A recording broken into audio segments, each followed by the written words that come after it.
Okay, good afternoon. My name is Bright Morkli, and today I'm giving a presentation on large language models and Ghanaian local languages. Okay, so large language models are just the technology powering all these chatbots that we've been interacting with, from Google's Gemini to ChatGPT and then Claude. Okay, and I think in recent years there's been a lot of work that is going on in terms of we being able to converse with some of these models in English. So that is audio, like audio both ways, right?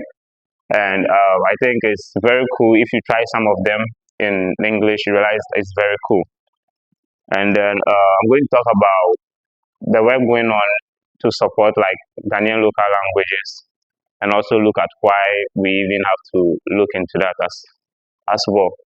So these are the things I'll cover. So I'll move straight to the paradox. So yeah.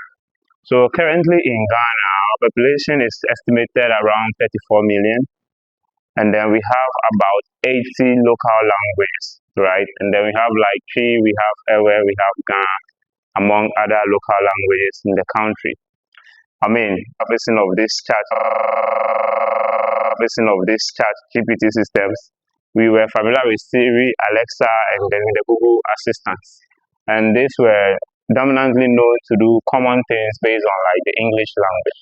Right now, we know ChatGPT and all the rest are actually here now.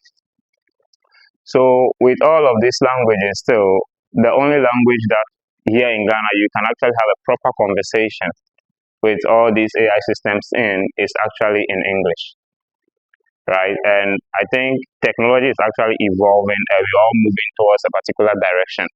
And if we are not being careful, what will happen is that we'll evolve and we'll leave behind our heritage, our culture. We'll have to leave behind all our languages, and then we can't carry all of this with us. Sometimes I think that is not a problem, especially when you have formal education and you don't have a problem like doing what you do in English, right? You think there is not a problem, but we'll come to realize that there's actually a problem if we are not able to, take with us some of these things into the technology era. Yeah. So, uh, okay. So basically, this is what happens. So basically, with all the work that you can see, all these AI systems do, this is the basic way they do it. So there is data, and then they are trained on data, and then they build a model to do a particular thing. Okay. So for those of us who use it for like programming, there is a lot of data related to software engineering, and then they train the models on that data and realize that they become very good at like doing software engineering tasks. Okay, so when it comes to regular conversing in English too, there is a lot of English data.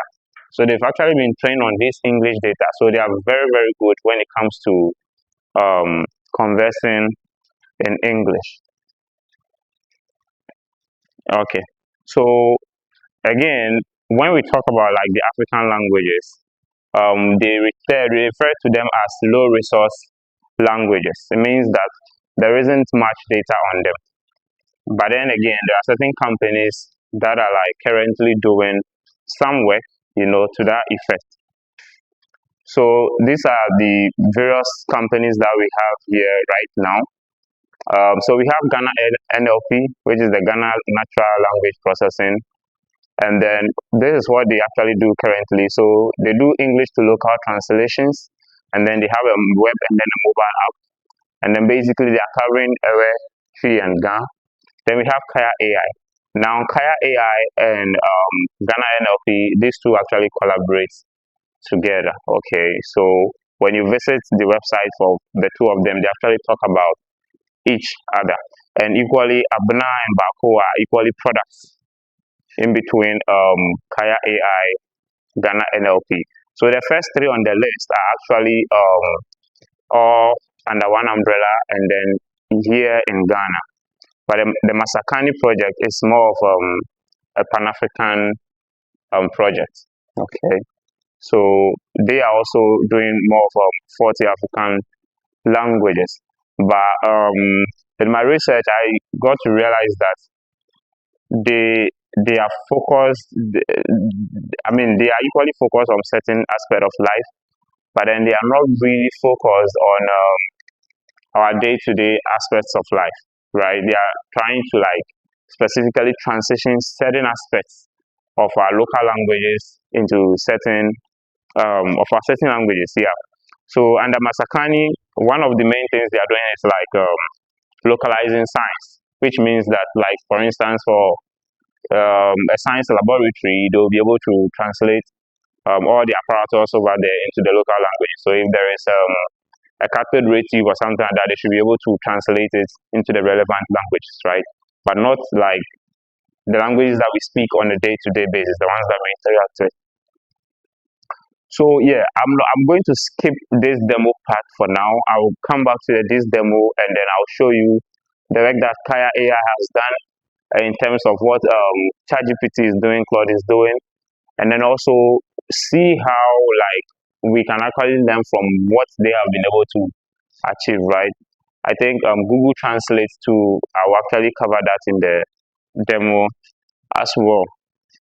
And then yeah, so I'll skip this one for now. So the missing pieces.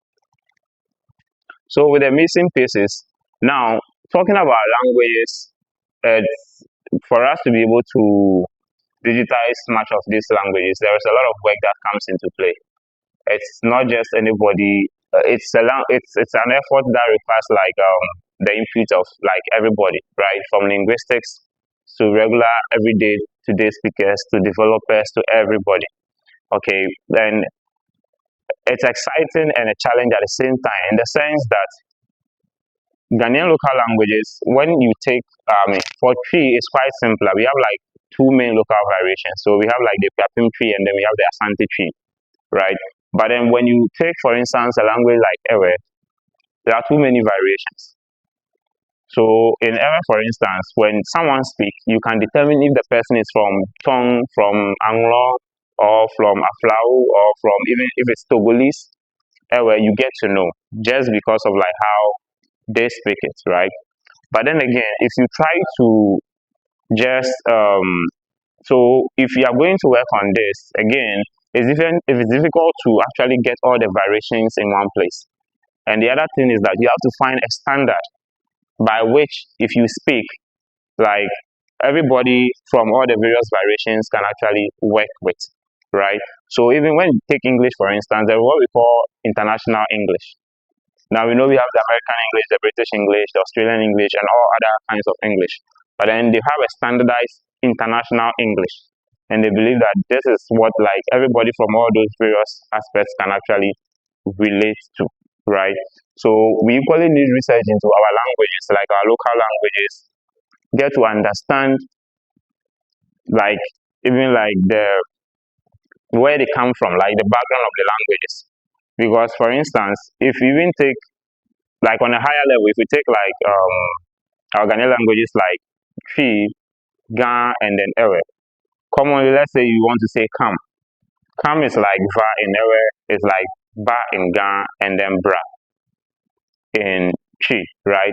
And I was speaking to someone earlier on, and I understand that even when you go somewhere in the northern region, one of their languages over there, they also say Ba when they want to tell you to come, right? So again, they all have like a common place of they all begin, and then so we just don't have to carry whatever data we have now and then try to use that to actually do whatever training that we want to do.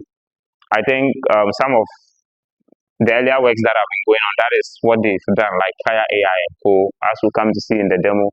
That's some of the things that they did, which I think is actually going to be a problem, right?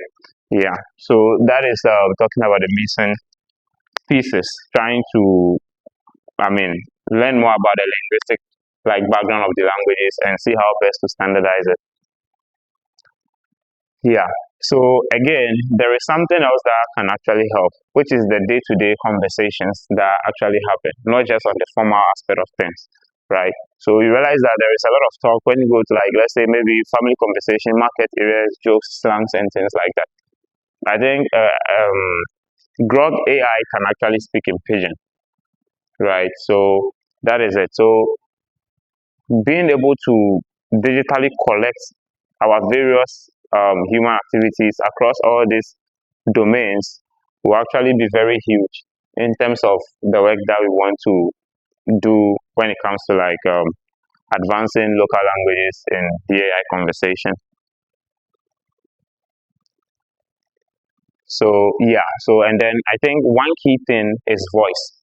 So currently I worked on a project where I was trying to do basic translations in Ewe, right? So in doing that, I have to leverage on two separate models.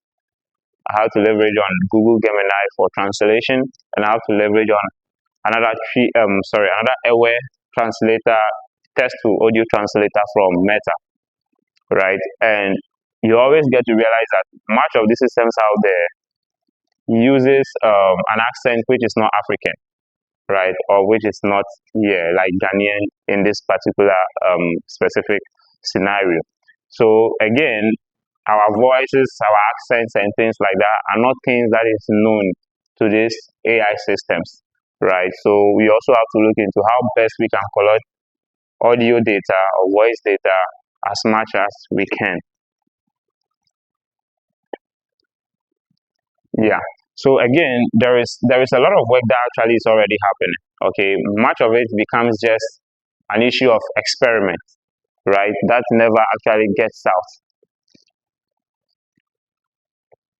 And then, so this is a quote from the people who worked at Masakani. They said that low resource is not a technical accident. It is a record of whose languages were digitized and whose were not. Now the question is that who do you want to digitize your language for you? Nobody can come and digitize your language because I mean, if you give that power to someone else, I mean, they can't even do it as you could have done it. You get it right? Yeah. So that is why, yeah, that is why I'm embarking on my own project to improve local languages when it comes to like Ghanaian local languages, improve like AI's capability when it comes to like Ghanaian local languages, specifically for the Ewe project, for the Ewe language. Okay, so because that is what I speak natively, and that is what I'm very familiar with in terms of like its core, like the variations and things like that. So I believe that is what I can equally contribute to. Yeah, so we all, for every Ghanaian, I believe, on all those of us here, I'm sure we are all like very aware is one of like the local languages, of course. Yeah, so we all have to try and contribute in the various domains. Okay, and the key contribution here is not on the technical side, is the collection of the data, right? So what data can you actually give us? So this is my own project here. So it's going to be an open data set for the Ewe language. Um, it's going to be open source at the end of the day, but for now I'm going to close source it because it's only a matter of time that you put something up there and then someone else takes it and start doing all kinds of crazy things with it. Yeah, without your proper permission and things like that. Yeah. So yeah. So again, yeah. So finally, when it's open source, there will be channels to contribute, and then there will be channels for validation processes, and then equally release it for public usage as well. Yeah. So like I equally said, like various people can actually contribute to some of these things. Yeah. So I think one of the key things that I am actually gathering now in terms of voice is that so my phone has like a recorder. So among like my own family, like any conversations I had with my dad, my siblings, those are conversations that are recorded, right? Just for like training purposes. Yeah. So any data that you have, like then it could be casual conversations that I mean there isn't anything confidential in there. Things that I'll advocate people to actually share, and then for us to use to the development of these efforts. Yeah. So I mean, so this picture is titled "A Way Forward," and you would see like these are two Tesla bots, one doing laundry and one in the kitchen, and you'd ask yourself what is happening here. Now, I'm sure before, I mean, seen a couple of demos from Tesla. Now, these robots are not actually perfect currently, but then work is currently ongoing in this side, right? So technology gets to the point where it's no longer just the conversation you're having with these AI systems on your devices, but then there will be hardware components like this, where I believe that each and every one of us here should actually get opportunity to have one in your own space doing things for you, right? And yes, again, they predominantly will come with English language, but imagine you could actually converse with these in your own local language, okay? And also, imagine you have your own grandma somewhere who may not be that much of a digital literate, but can actually converse with this in one of the local languages, get you to do basic errands and things and all around, right? So I believe that yeah, we definitely have to put in the effort to actually yeah, to actually work on our local languages and then get them ready so that they can actually be used in some of these projects as well. Yeah. So basically, this is the end of the presentation. I think the demo was supposed to take more time, where I will compare the various models, what they are doing, like send them simple English words, see how you see how each of them is translating it, and then yeah, we can actually take it from there. So yeah, thank you.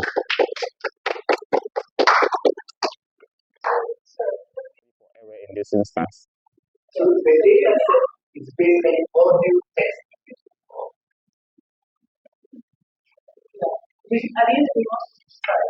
Yes. Yeah.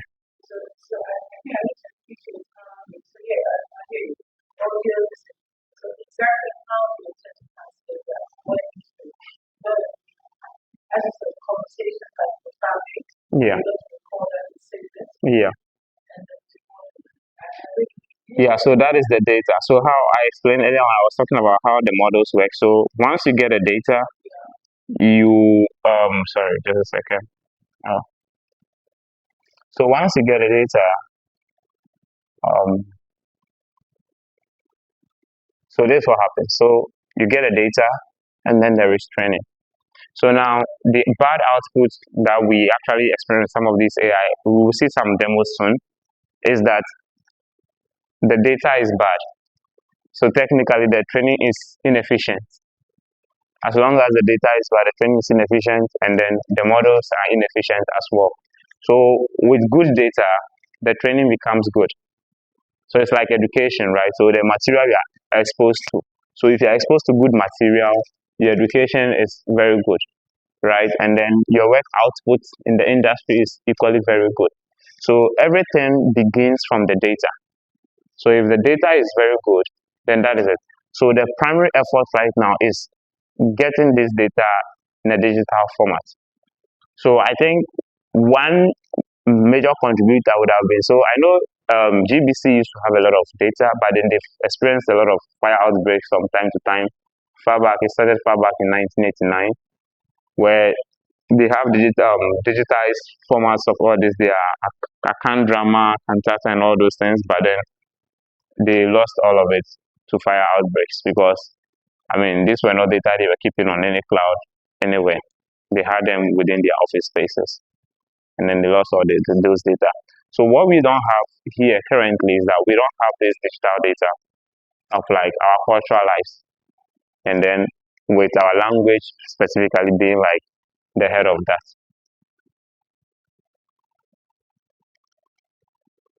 So yeah, go ahead.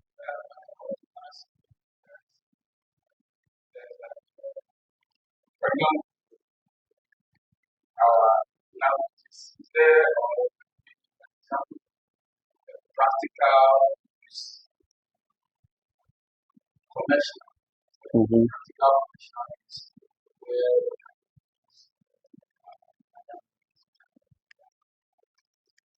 Yeah, sure. So I mean, I think so. Currently, based on other work that I've been doing, we realize that here in Ghana, one particular sector that they are not making much use of technology is an agriculture. Agriculture in terms of like small scale farming, right?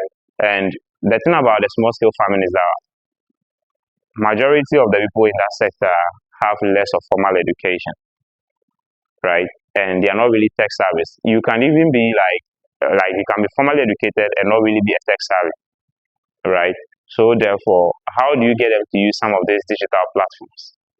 You get it, right? So I think I worked on a project where I was integrating like translation into like the local languages, right? So that gave birth to like this new project because the translation you have to really pay attention. If you pay attention, you listen to what is being said and you understand it. But that is you have to pay attention, and it's not in an accent that people even understand. You know how it is when you're trying to get a white man to say something which is African or native. At the end of the day, like it's funny, but we just try to. It's not really funny, but it's funny how they say it, right? So that is the whole idea around it. So with the localization of data, it makes it possible for like companies to extend their product reach, right? Because you can actually localize, I mean, your product to like your customers. Yeah, yeah. So I think I don't want to say this might be like a bad example citing because I think it's like I don't really like the concept of it, but you see how these telenovelas actually are doing a lot of free content without them. That's not our culture, but they try to like put the language on it and sell it to us. Huh. So with that, we can actually do our own things like that. Yeah, we can actually do our own things like that. So yeah, that is it.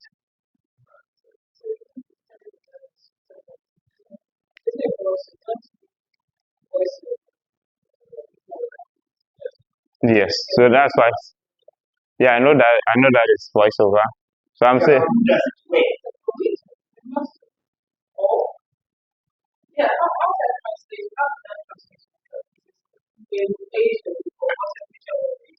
Mhm.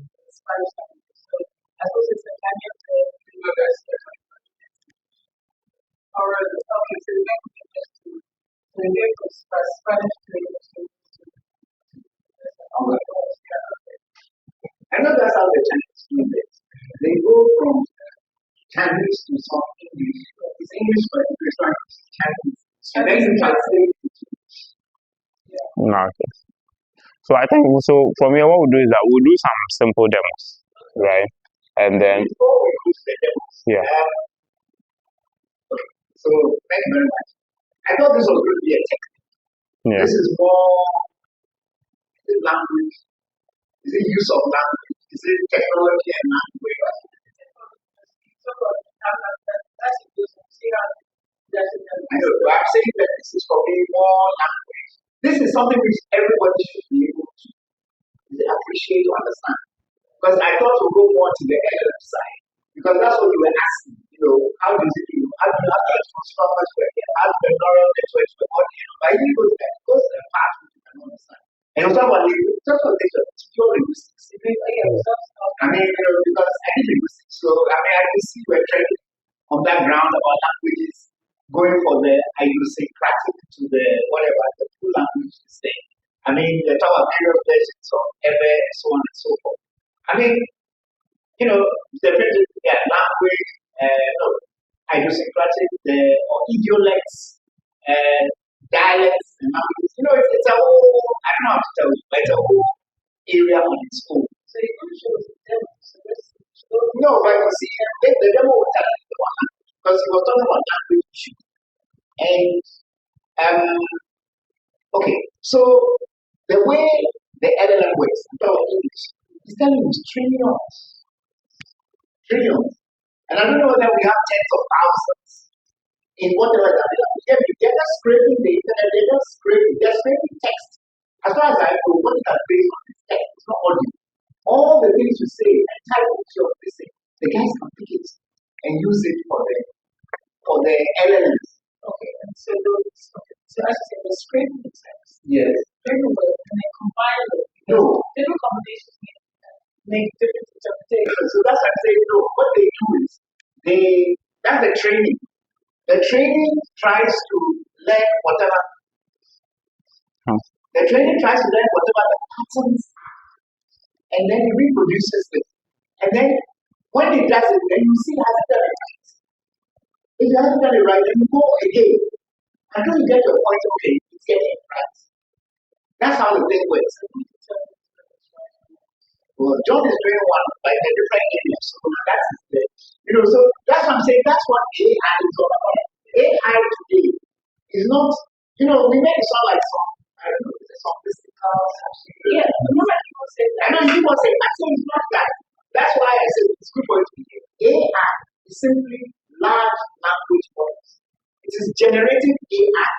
And because the model has been trained, it can generate more stuff for you. I don't know how else to put this. Yeah. Behind it is just zeros and ones, which is saying that, okay, this is okay, this is not okay. And you tell the model this is not okay, then go back and test it again. That's why you have these huge AI data sets. All they are doing is they're just crunching numbers to see that what we reproduce is it up to it. Sorry, somebody was saying, would like to say what? No, you go ahead.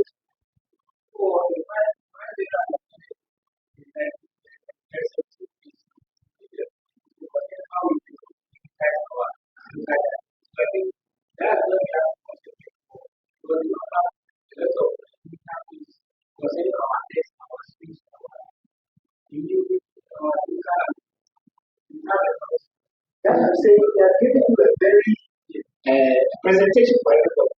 But there's a presentation for developers. Yes. And that's what that's what makers have said. No, no, we can do a part. But I'm just trying to say that I find this presentation exciting. I mean, I love it. Great, fantastic. Because I'm saying from where I stand, it's my area you have come. But I'm saying there's the whole other tech area of how you train a model, how the thing goes through, how it's repetitive until you arrive the iterative cycle. Thank you. Until you arrive at what you say, this model is good, and this model can generate stuff which, every result, this good stuff. In fact, you get to the point where you're not sure whether it's an AI who's talking or it's a human being. That's the latest that will come. Yeah. Back to you. Yeah, sure. So exactly. So the idea is to get to that point, right? But then we need the data to get to that point. Because if we don't get the data right, I mean, we can move straight forward to that point, but then we wouldn't have really achieved anything. Then you get the data somehow. Yeah. And you get the integrity. Yeah. And you see yourself, how efficiency, how you calculate it. Okay, you do the job. And it's good for everybody. And you also. So sure. So let me just speak a bit on what you're talking about. So I think one of the things is that currently there is ongoing work, right? And then we don't need to start everything from scratch. When it comes to tests, for instance, Google Translate does like really great when it comes to like tests. And we know that, I mean, it's alleged that even these Chinese models, they train their models on ChatGPT and then Claude, right? And which I think for some reasons the US counterparts are not happy about the whole thing. But then I believe that yes, you have to make use of what is available to improve something. Yeah, you get it right. So in terms of test, I think test will be easier. Test will be easier to start with. But then you were talking about like the scrapping and things like that, but they don't really just have all of that too. So for a company like let's say Google, for instance, when it comes to like and then Meta, every video on YouTube serves as a training data set for them. Every picture, video, shorts, and then things like that across Facebook, Instagram, which are actually these are like video stuff, right? All serves as data for them. So these days, the web scrap is not even just about all the tests alone, but equally all these videos and all other. So they have the data. They have both the test being the majority of the data, and then they have the other data files as well, right? Yeah. So in terms of how we collect the data, tests can actually be worked on. We establish like a process where we work on the test, but then we equally need those data on like our day-to-day conversation. So I'm very more interested in the audio data, not even necessarily video, but like audio.